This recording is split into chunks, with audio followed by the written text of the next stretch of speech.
want to get more into the contract because when you look at it, 5 years, $230 million guaranteed, I believe, it's a game changer for guys like Lamar Jackson, for guys like Justin Herbert, for guys like Kyler Murray, for guys like Joe Burrow.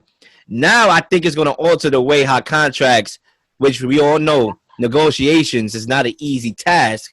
It could be even more daunting when you talk about the word guaranteed. That's where things is going to be even tougher. Guaranteed money. And I think what a lot of people is not realizing, which I'm not blaming you because you talk about the transaction and what came with the transaction and the theories and whatever's going on, I can understand why some people are blinded by what's really a big picture here as far as the NFL and the way how contracts could now be discussed with quarterbacks. Because theoretically, giving somebody $200 million plus guaranteed is bad business. I don't care how rich you are. That's just bad business, theoretically. But when you look at the way how the NFL is going and the way how it's trending, you're going to need a top 7 to 10 quarterback in this league. And those quarterbacks, especially top 7, is priceless. There's no such thing as price when it comes to a top 7 quarterback. It's priceless, right? It's like selling your soul, which is the most priceless thing that you can do because your soul got to be priceless. But owners are willing to do that now. And I think that now when you have these negotiations with Lamar Jackson, who's still, I don't know what's going on with that. You know, it's like he has no interest of that. But I think these guys are now set up for something even bigger, which could mean quarterbacks either getting that guaranteed money or getting traded. And we can see more quarterbacks moving around. Yeah, I think we just have to remember, like, each year the cap gets bigger, the league gets and collects more money, and at the end of the day, like, that's why I didn't freak out when Patrick Mahomes got that contract. Remember, everyone was going crazy when he got the biggest contract in NFL history, and everyone was like, oh my God, like, what does this mean for the league going forward? Like, Josh Allen got a bigger contract like a couple months later. Like, it's all relative, you know? Like, if you're an elite quarterback, you're going to get paid a lot of money for a good length. Like, that's what it comes down to. And I think the question with, like, it's interesting, like, the Ravens owner Bisciotti actually said that yesterday, you know, that Watson contract could change things going forward. And I agree in the sense that if you're a guy like Lamar or Burrow or Kyler, like any of those guys, you could say, like, Deshaun Watson, he has 22 civil suits off the field and he just got that. I've never had an off the field problem. I've been the leader of this team and the good one since I've gotten here. Like, that's where character really matters, and you have to value that. A lot of these GMs do, and that's where it comes into play as well. But I think, again, like,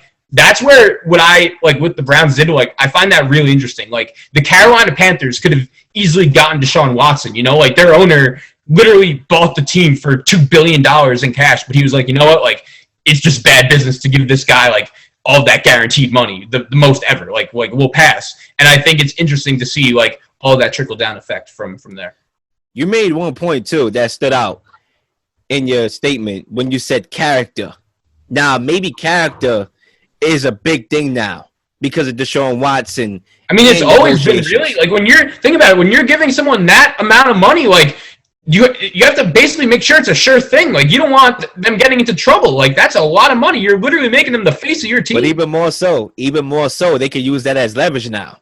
Like, yo, my man, this dude right here got 22 allegations of sexual assault, and he got $230 million guaranteed. I ain't never stepped on nobody's toe in my life, bro. Okay? I ain't never did nothing like that either.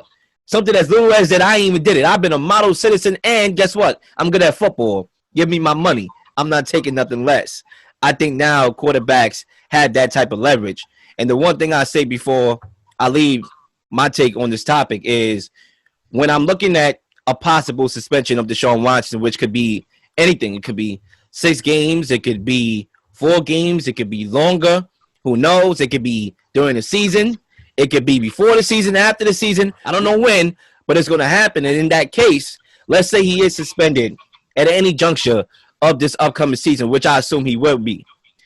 What does that do for you and Baker Mayfield? Because theoretically, when you think about it, nobody wants Baker Mayfield, or should I say nobody wants to send assets to trade for Baker Mayfield. They'd rather see him cut and then scoop him and let him fight for a job. But if you're the Browns, do you say, well, you know what? You are here contractually for another year. I could have you as Watson's backup, and then when he gets suspended, you can play and start, and that works out for me and you because now you're not trying to prove your value off the bench, but actually on the football field, and I can win games and have my quarterback back and to be able to try to make this championship run. What do you say to that, Zach? Yeah, so I think this is really interesting. Before any of the Browns and Deshaun Watson talk started, right, Chris Mortensen comes out with that report that says the Browns are ready to move on from Baker Mayfield. They want an adult in the room as a quarterback. And very shortly after that, Deshaun to the Brown, he gained steam from it a bit, and then it's like, okay, like the Browns are eliminated from the conversation. And then Baker drops that paragraph on Twitter that everyone was talking about. And I think like the Browns were just done with Baker Mayfield, whether they were going to get Deshaun or not. And I do think that them just being done with Baker like contributed a lot to how aggressive they were to getting Deshaun. I think that's really like why they jumped into the Deshaun sweepstakes to begin with, is because like, I don't know, man, like something really happened with Baker. Like, to be honest, like I have him red flagged. Like he literally won 10 games and had a good season for them 2 years ago. Like, think about it. The Browns literally have only made the playoffs 1 year since we started watching football, and it was 2020, 2 years ago. And Baker Mayfield was the quarterback of that team, and they couldn't move on from him quicker. And I do think like the Browns were just done with him. And to be honest, like I think the league kind of has him red flagged too. I mean, like a lot of these coaches value just high character guys, and like I understand Baker, he hasn't really gotten into any trouble lately, but like I don't know, I just think there's a reason why Cleveland wants to be moving on from him so badly. And I really do think like that's how the Watson talk started, is like they just wanted off of Baker that badly. And I do think like Seattle is probably the logical landing spot, but I understand like why they don't want him. You know, like it's been a fall from grace, and it really just shows you like what could happen to you in just a year. Yeah, and I think he made the ultimate mistake by jumping the gun. Who's to say when he jumped the gun with the social media posts when they were talking to Deshaun, who's to say Deshaun didn't say, well, I'm out, the Browns, you out of the picture, and Baker Mayfield enhancement to take things further because he wanted to take it personal didn't have anything to do with the Browns sweetening that iced tea that they gave Deshaun Watson to get him to come over there. That may have been the ultimate part. Because if you have a quarterback now that's like, all right, I want to be traded and demands a trade, all right, well, we have nothing to lose here. We got to go all in for Deshaun Watson. Let's sweeten that iced tea that needs a little bit more sugar with that guaranteed money and bring him over there. And I think that's what happened. And I think that's Baker Mayfield's fault. Even though that could be a conspiracy theory, clear that's not backed up by facts. But if you're Baker Mayfield, this is why you do not react off of emotion. You have to be patient and allow things to play out. And I think he dropped the ball on that one. I mean, honestly, I think if Cleveland misses on Deshaun, I still don't think Baker's their quarterback this year. Like, I just think, like, when Chris Mortensen is tweeting out, like, the Browns, they are done with Baker Mayfield. Like, they want an adult in the room. Like, bro, that's coming from the owner. Like, Chris Mortensen isn't just tweeting that out from any source. Like, he talks to the biggest, highest profile guys available. And as soon as I saw that tweet, I was just like, all right. They brought in Jacoby Brissett.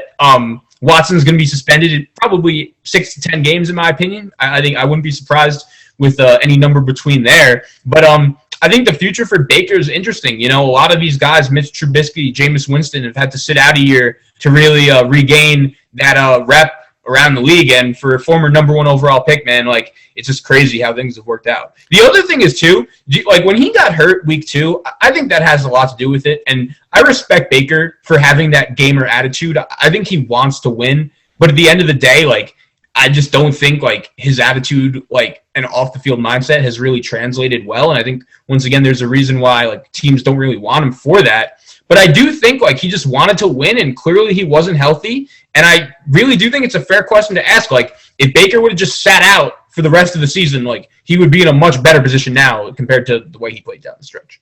I mean, that's a good idea, too, because he doesn't play. We don't have this season to nitpick at his game. Right? It was week 2 against the Texans. Yeah. It was early, yeah. I mean, we can't judge you through 2 games of this year, you know, but we can judge you through 17 games of this year. And what we've seen from those games, 16, because he didn't play in one, was failed opportunities to win games and lead drives and game-winning drives when you are trying to gear up for that contract. Now the Browns are looking at it like this. Well, I'm looking around. The last 2 years, upgrades at the quarterback spots for the Rams and Buccaneers led to championships. We're going to do the same thing. And I know Watson is bringing a whole lot of baggage, and we established that. And a lot of people are looking at that and saying, well, you know what? They're not going to win, or, you know, things are going to happen. But look, the way how they're looking at it is as we got to upgrade. We have went from a game manager type of quarterback to a quarterback that's top 3 in the league, arguably could be number 1 when you go through everything, but I say top 3 for sure. That's one thing I don't think is really a debate, or top 5. I don't think that's really a debate. We got that guy in the room now. So all we're going to do is win and win our division and try to win our division and win playoff games with this quarterback. And these 22 allegations is going to be mildly put to bed because we won. The Can You Dig It Sports Radio Network is here. Revolutionize the game of media. Be a dig.